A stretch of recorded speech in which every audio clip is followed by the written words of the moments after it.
स्वागत है दोस्तों, एक बार पुनः आपका हमारे YouTube चैनल पे। आज हम उपस्थित हैं आपके लिए एक नए प्रैक्टिस सेट के साथ जो समर्पित है करंट अफेयर्स के लिए। मित्रों, हम आपको बता दें कि आपकी जो 6 इकाइयाँ हैं उनमें जो करंट अफेयर्स है उसकी रोल सबसे ज़्यादा महत्वपूर्ण होती है। प्रारंभ से ही करंट अफेयर्स एक दुरूह कठिन विषय रहा है, क्योंकि यह एक परिवर्तनशील विषय है।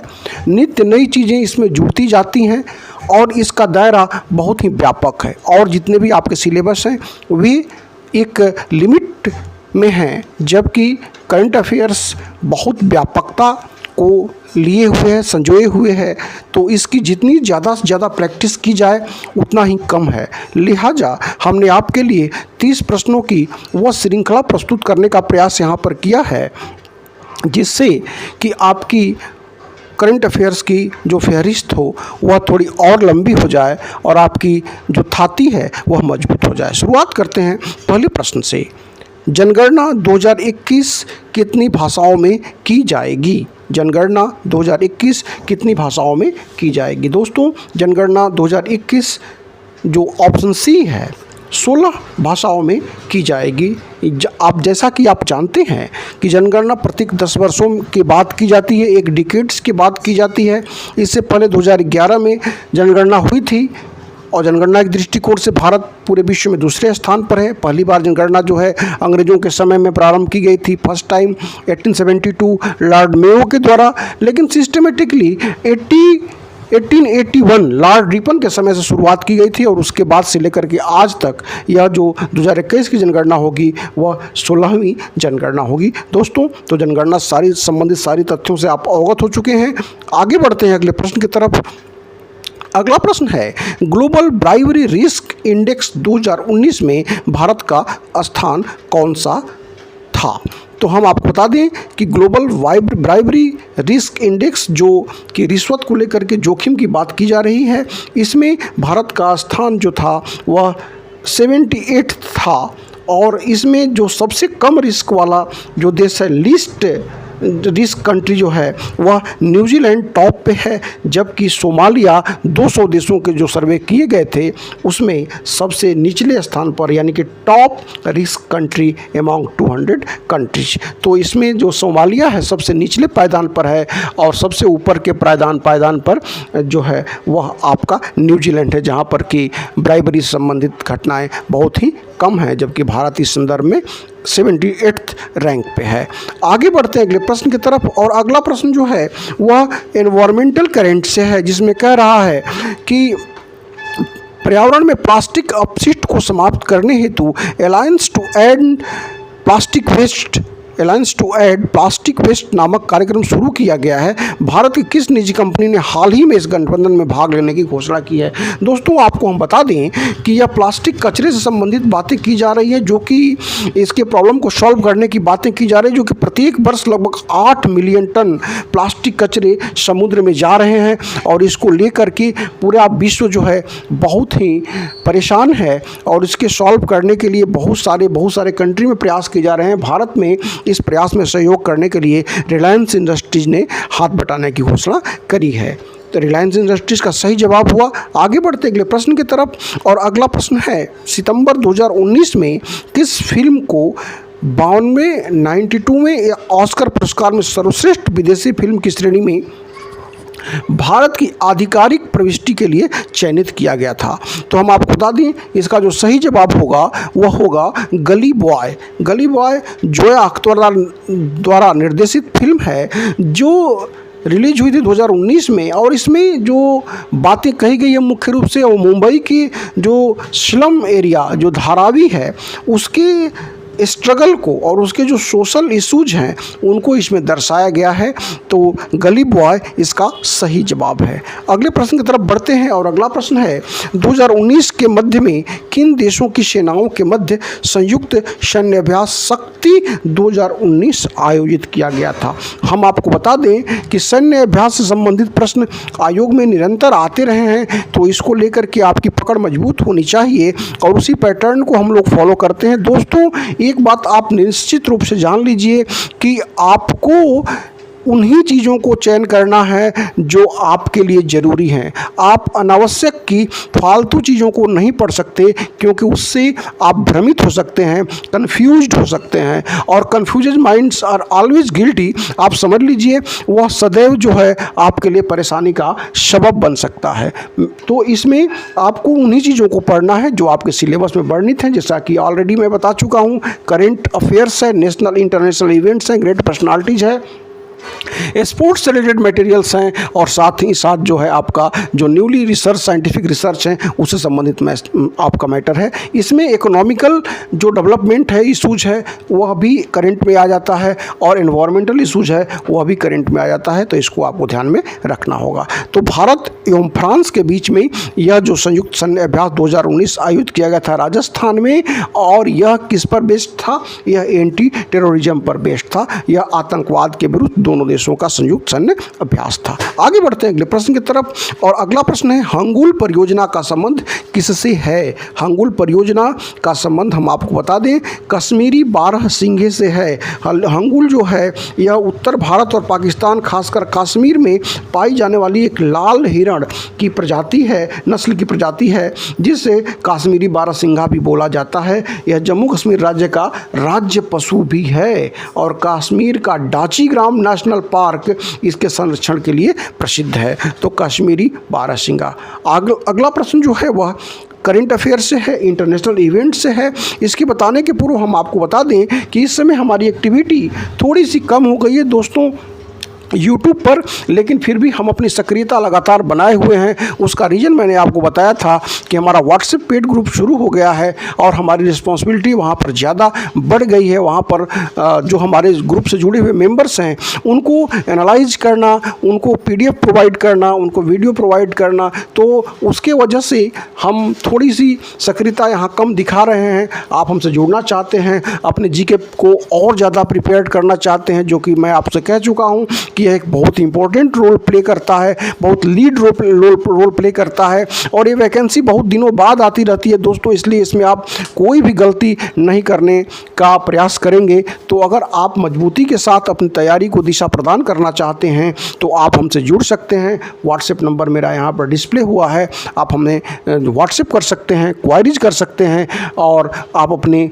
जो आपकी तैयारी है उसमें नित्य नए प्रावधानों से अवगत हो सकते हैं। आगे बढ़ते हैं अगले प्रश्न की तरफ, और अगला प्रश्न है जॉर्ज फ्लॉयड जो अफ्रीकी मूल के अमेरिकी थे, जिनकी मृत्यु पर किस देश में भयंकर आंतरिक संघर्ष देखा गया? दोस्तों यह इंटरनेशनल इवेंट से जुड़ी हुई घटना है, और जैसा कि आपने देखा था कुछ दिनों पूर्व जो है इसको लेकर के बड़े ही घमासान मचे हुए थे अमेरिका USA में, और आप वहाँ पर जो ये अफ्रीकी मूल के जॉर्ज फ्लॉयड थे, जिनको लेकर के जिसको किस तरह से एक रेशियल डिस्क्रिमिनेशन की बात वहाँ पर देखी गई थी, अपार्थाइड की बात देखी गई थी, वहाँ रंग भेद नीति की बात देखी गई थी। हम आपको बता दें कि अमेरिका पर जिस तरह से श्वेत मूल निवासियों ने कैप्चर किया है, और वहाँ पर जो है श्वेत अश्वेत लोगों के बीच में लेकर जो संघर्ष चलता रहता है, उसी संदर्भ में जॉर्ज फ्लॉयड को इस तरह की भयंकर मृत्यु प्रदान की गई थी, और यह घटना USA में हुई थी। आगे बढ़ते अगले प्रश्न की तरफ, और अगला प्रश्न है किस देश ने अभी हाल ही में अपने मानचित्र में काला पानी, लीपू लेक और लिम्पियाथुरा के क्षेत्रों को अपने देश में शामिल कर लिया है? तो हम आपको बता दें कि यह बातें नेपाल से हुई हैं। नेपाल ने अपने मानचित्र में इस तरह की हरकत करी है। नेपाल जो हमारा सदियों से पड़ोसी देश है, लेकिन चीन के बहकावे में आकर के उसने इस तरह का कार्य करने का जघन्य अपराध किया है। ये तीनों जो क्षेत्र हैं वह 6180 मीटर की ऊंचाई पर स्थित हैं, और यह तीनों क्षेत्र भारत के कैप्चर में प्रारंभ से रहे हैं। 370 वर्ग किलोमीटर में फैला हुआ यह क्षेत्र, यह भारत के उस समय से भारत का हिस्सा है जब एक सुगौल की संधि हुई थी, सुगौल की ट्रीटी हुई थी अंग्रेजों के ज़माने में 1815 में, और तब से लेकर के यह तीनों क्षेत्र भारत के थे। लेकिन डिस्प्यूट पैदा करने के लिए, कंट्राडिक्शन पैदा करने के लिए नेपाल ने इनको अपने क्षेत्रों में दर्शाने का प्रयास किया है। आगे बढ़ते हैं अगले प्रश्न की तरफ, और अगला प्रश्न जो है वह है कोहाला बनपिजली पनबिजली हाइडल प्रोजेक्ट किन दो देशों के बीच में क्रियान्वित हो रही है? कोहाला पनबिजली यानी कि हाइडल प्रोजेक्ट जो है यह भारत और चीन, भारत और पाकिस्तान, पाकिस्तान और चीन और भारत और बांग्लादेश, 4 ऑप्शन दिए हुए हैं। हम आपको बता दें ऑप्शन सी यहाँ पर सही जवाब है, क्योंकि यह पाक ऑक्युपाइड कश्मीर में यह परियोजना क्रियान्वित की जा रही है जो पाकिस्तान और चीन के बीच में है। यह पाकिस्तान ऑक्युपाइड कश्मीर के मुजफ्फराबाद ज़िले में झेलम नदी पर यह परियोजना चलाई जा रही है, जो कि भारत के लिए परेशानी का सबब है। आगे बढ़ते अगले प्रश्न की तरफ, और अगला प्रश्न है, पहली बार किस नॉन इंग्लिश फिल्म को ऑस्कर 2020 में सर्वश्रेष्ठ फिल्म का अवार्ड मिला है? दोस्तों हम आपको बता दें कि 92 साल के 92 years of history, Oscar history में पहली बार किसी फिल्म को south Korean hit picture parasite को पहली बार जो है बिना इंग्लिश लैंग्वेज की इस पिक्चर को वहाँ पर अवार्ड मिला है फॉर द बेस्ट पिक्चर 2020। तो parasite is the right answer. First time यह जो है कोरियन पिक्चर को अवार्ड मिला है। यह एक बहुत ही ऐतिहासिक घटना रही है। आगे बढ़ते अगले प्रश्न की तरफ, और अगला प्रश्न कह रहा है कि वर्ल्ड इकोनॉमिक फोरम की जो संस्था है उसके द्वारा जो ग्लोबल सोशल मोबिलिटी इंडेक्स की जो 82 देशों की सूची में भारत का कौन सा स्थान है? यहाँ पर हम आपको बता दें कि ग्लोबल सोशल मोबिलिटी इंडेक्स जो है, जिसमें हेल्थ, एजुकेशन, टेक्नोलॉजी और work opportunity protection, social protection शामिल होता है, उसमें भारत को 76वां स्थान प्राप्त हुआ है, जबकि डेनमार्क इस सूची इंडेक्स के अकॉर्डिंगली डेनमार्क जो है फर्स्ट पोजीशन पे है। दोस्तों आगे बढ़ते हैं अगले प्रश्न की तरफ, और अगला प्रश्न है, निम्न में से किस राज्य सरकार ने अपने राज्य के लिए 3 राजधानियों के निर्माण को मंजूरी दी है? हम आपको बता दें कि इस तरह का कार्य करने वाला जो राज्य है वह भारत का आंध्र प्रदेश है, जिसने अपने 3 जगहों को अपने राज्य के डेवलपमेंट के लिए और डिसेंट्रलाइजेशन के लिए उसने 3 जगहों को, 3 स्थानों को अपने नए कैपिटल के रूप में बनाने का प्रयास किया है और बिल पास किया है 2020 में, और ये हैं अमरावती, विशाखापट्टनम और कुर्नूल। इन 3 जगहों को उसने राजधानी बनाने का प्रयास किया है। इससे पूर्व भी कई राज्यों में इस तरह की बातें होती रही हैं, जैसे कि महाराष्ट्र में आप देखेंगे मुंबई और नागपुर, जम्मू कश्मीर में जो आप देखते हैं समर और विंटर जो कैपिटल हैं श्रीनगर और जम्मू। तो इस तरह से आंध्र प्रदेश ने पहली बार 3 जगहों को राज्य की राजधानियां बनाने का कार्य किया है। दोस्तों यह बड़ा ही दुरूह कार्य है आपका कि आपको करंट में बहुत मेहनत करनी पड़ती है और हमें भी बहुत मेहनत करनी पड़ती है। हम आपसे एक लाइक और शेयर की आशा करते हैं। अगर आप हमारे चैनल पर नए हैं तो इसको सब्सक्राइब करें और हमें सपोर्ट करें, क्योंकि हमें भी आपके कार्य करने के लिए बहुत सारे मेहनत करने पड़ते हैं। तो इस स्थिति में अगर आप एक लाइक नहीं करते हैं और आप अगर कोई कमेंट नहीं करते हैं तो यह हतोत्साहित करने वाली बात होती है। आगे बढ़ते अगले प्रश्न की तरफ, और अगला प्रश्न है, किस देश ने दुनिया का पहला मुफ्त राष्ट्रव्यापी सार्वजनिक परिवहन शुरू किया है? दोस्तों यह कार्य करने वाला मुफ्त सार्वजनिक परिवहन पूरे देश के लिए फ्री में यात्रा करने की बात इसमें कही गई है। अच्छा, इसका कारण भी ये है कि अगर उन्होंने ऐसा किया है तो बहुत सारे लोग जो गाड़ियां लेकर के चलते हैं, जो रोड पे बहुत सारे भीड़ हो जाती है, ट्रैफिक की प्रॉब्लम होती है, या फिर फ्यूल लगता है, या फिर जो बहुत सारे पॉल्यूटेंट निकलते हैं, जो बहुत सारे आप जो पॉल्यूशन के प्रॉब्लम होते हैं, वो सारे प्रॉब्लम्स इस कार्यक्रम की वजह से दूर हो सकते हैं। और इस तरह का प्रयास करने वाला पहला जो देश है वह यूरोपियन कंट्री लक्जमबर्ग है। यह एक छोटा सा देश है और इसने इस तरह की पहल की है, पूरे देश में फ्री सार्वजनिक परिवहन सेवा इसने शुरुआत करी है। आगे बढ़ते हैं अगले प्रश्न की तरफ, और अगला प्रश्न है, विश्व वन जीव निधि ने इनमें से किसे भारत के ब्रांड एम्बेसडर के रूप में नियुक्त किया है? भारत के ब्रांड एम्बेसडर के रूप में हम आपको बता दें कि वर्ल्ड जो आपका एनवायरमेंटल प्रोटेक्शन से संबंधित यह जो संस्था है उसने ब्रांड एम्बेसडर के रूप में विश्वनाथन आनंद को नियुक्त किया है। अगला प्रश्न है, 2023 में किस देश का अंतरिक्ष निगम स्पेस वॉक पर पहला पर्यटक ले जाने की योजना बना रहा है। 2023 में किसी पर्यटक को बाहर ले जाने का, अंतरिक्ष में ले जाने का प्रयास रसिया द्वारा किया जा रहा है। रसिया एक पहला कंट्री था जिसने प्रथम बार जो है अंतरिक्ष में जाने का भी प्रयास किया था, और बहुत सारी जो इन्वेंशंस हैं रसिया के द्वारा स्पेस में करी गई हैं। तो रसिया इसका जवाब है। आगे बढ़ते अगले प्रश्न की तरफ, और अगला प्रश्न है, नई रिपोर्ट के अनुसार 2026 तक दुनिया का पहला खरबपति कौन हो सकता है? अभी तक आपने बिलियनियर का नाम सुना था, मिलियनियर का नाम सुना था, लेकिन यहाँ पर ट्रिलियनियर की बात की जा रही है, खरबपति की बात की जा रही है। और जिस तरह से पैसा कमाने की होड़ मची हुई है, उस दौड़ में सबसे ज़्यादा आगे हैं और जिनसे आप परिचित हैं, जेफ बेजोस, जो अगर उनकी आय की निरंतरता इस तरह से बनी रही तो आने वाले समय में 2026 तक पहला आप ट्रिलियनियर, पहला खरबपति देखेंगे और वह जेफ बेजोस होंगे। आगे बढ़ते अगले प्रश्न की तरफ, और अगला प्रश्न है, विश्व के किस द्वीप की 1990 की तुलना में 6 गुना तेज़ी से बर्फ़ पिघल रही है? 6 गुना तेज़ी से। दोस्तों, बर्फ़ का पिघलना सदैव ही घातक होता है, और यह किस कारण हो रहा है यह आपको पता है।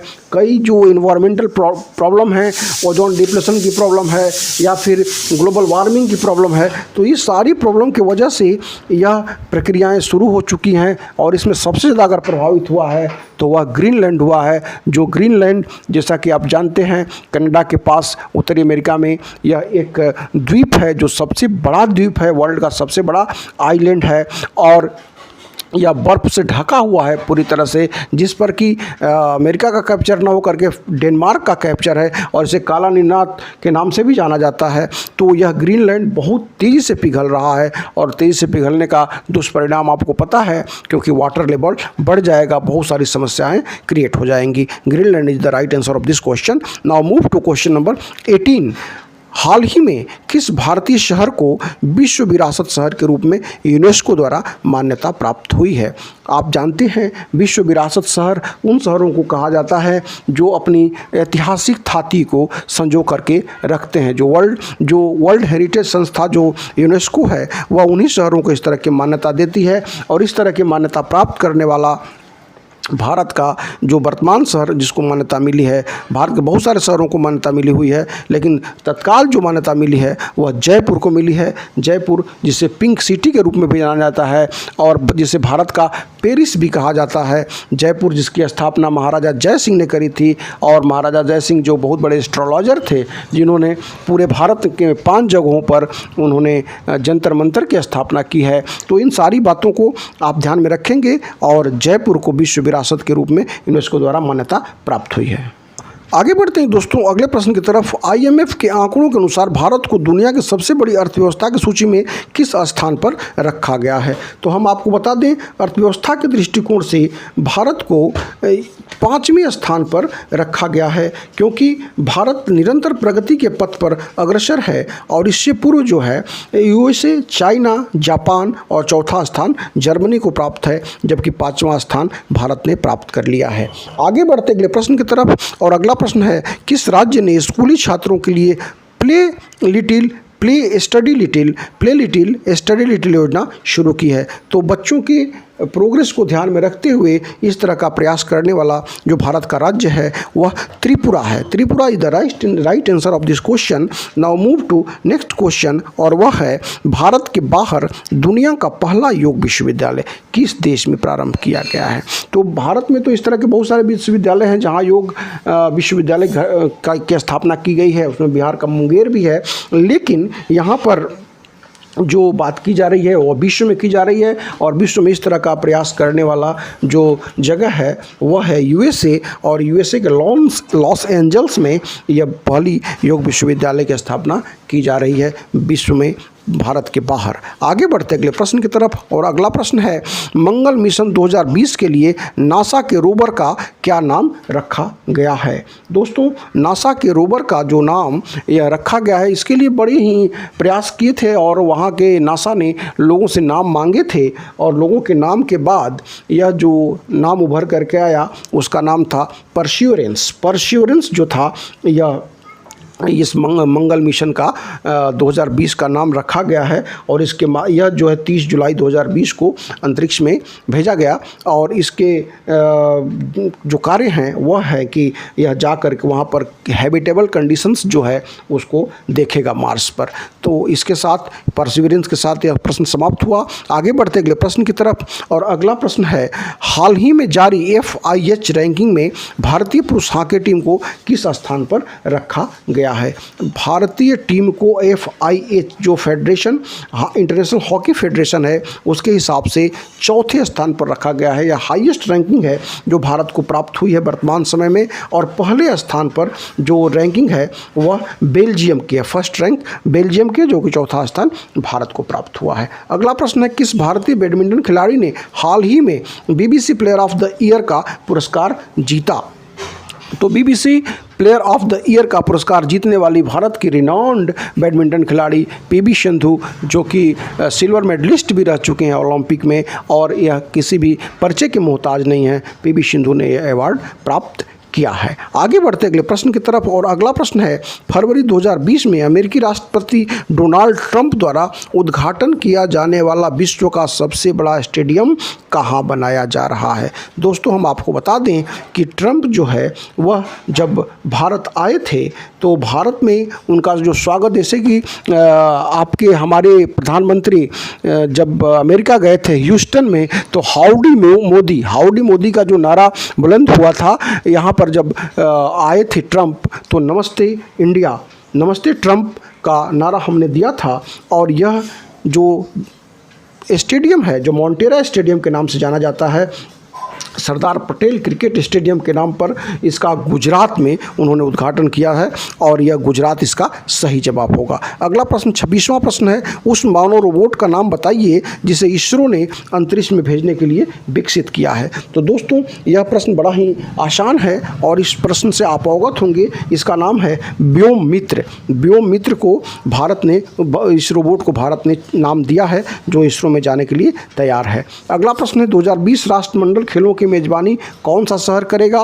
तो 2022 राष्ट्रमंडल खेलों की मेजबानी करने वाला जो शहर है वह बर्किंघम है। बर्किंघम जो इंग्लैंड, ग्रेट ब्रिटेन का शहर है। आगे बढ़ते अगले प्रश्न की तरफ। और अगला प्रश्न है, किस देश में सेना ने विद्रोह करके राष्ट्रपति और प्रधानमंत्री दोनों को हिरासत में ले लिया? यह कार्य करने वाला जो देश, यह कार्य जहाँ पर हुआ है, यह माली है। माली एक अफ्रीकन कंट्री है, पश्चिमी अफ्रीका का एक कंट्री है, जहाँ पर सेना ने वहाँ के राष्ट्रपति और प्रधानमंत्री दोनों को 18 अगस्त 2020 को उन्होंने हिरासत में ले लिया है। यह एक लैंड लॉक्ड कंट्री है दोस्तों।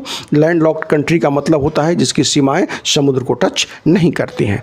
29वां प्रश्न है, भारत सरकार द्वारा अंतर्राष्ट्रीय योग दिवस 2020 का मुख्य आयोजन निम्नलिखित में से किस शहर में किया गया? तो इसका जो सही जवाब होगा वह होगा लेह, जो अभी केंद्र शासित प्रदेश बना है। लद्दाख और लेह जो कि बौद्धों की एक पारंपरिक स्थल है, जहाँ पर बहुत सारे पर्यटक जाते रहते हैं। और वहाँ पर हमारे प्रधानमंत्री जी ने योगा कार्यक्रम की शुरुआत का मुख्य आयोजन कराया था। अगला प्रश्न है, जो 21 जून को एक योग दिवस होता है। तो अगला प्रश्न जो है अंतिम प्रश्न भी है दोस्तों। इसको बताने से पहले हम आपको बता दें कि आपको निरंतर मेहनत करनी होगी आपको अपने सिलेबस को कवर करने के लिए। और एक बार पुनः आपको बता दें, आप हमसे जुड़ना चाहते हैं तो आप हमें व्हाट्सएप कर सकते हैं। आपको उसमें आपको जो प्रैक्टिस सेट के साथ साथ PDF video, screen video, voice recording के वीडियो आपको प्रोवाइड होंगे। और भी निरंतर बहुत सारे मटेरियल्स आपको मिलते रहेंगे। तो अगर आप हमसे जुड़ना चाहते हैं तो जुड़ सकते हैं।